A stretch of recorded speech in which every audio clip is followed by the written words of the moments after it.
Nah itu sekali lagi ini memang karakteristik negara-negara yang mengarah ke otoriter. Jadi alih-alih memfasilitasi, dia kan kecenderungannya ingin mengatur, mengontrol. Kan beda itu dua istilah itu.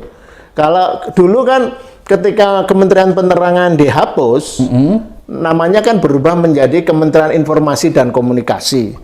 Jadi betul-betul mengatur hal-hal teknis, teknologis tentang bagaimana itu informasi disebarkan, komunikasi bisa dikelola dan sebagainya. Jadi benar-benar memfasilitasi.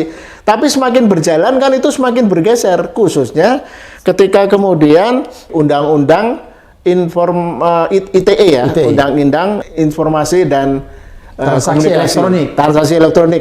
Mestinya itu undang-undang yang betul-betul untuk mengatur bagaimana transaksi elektronik itu dijalankan. Jadi kalau ada kasus pidana adalah pemalsuan, penyalahgunaan teknologinya dan sebagainya. Tetapi kan dalam Undang-Undang ITE itu ada 2-3 pasal yang memang ditujukan untuk mengatur ekspresi, mengatur bagaimana informasi disebar dan komunikasi disebar yang nilainya politis, bukan teknis. Jadi itu kembali ke pangkal diskusi kita. Ini memang bukan gejala ya, sudah terjadi ya, kecenderungan sikap-sikap otoriter, bahkan totaliter nanti kalau dibiarkan. Karena kan kita lihat kalau kita masih buka media sosial kan, Bung Lukas pasti bisa melihat banyak tuh akun-akun buzzer yang terus memproduksi konten-konten yang tidak bisa dipertanggungjawabkan secara moral karena berisi hoax, manipulasi, dan lain-lain sebagainya. Harusnya kan yang begitu ya ditertibkan. Ya, menurut saya jangan. Pemerintah jangan masuk wilayah itu ya.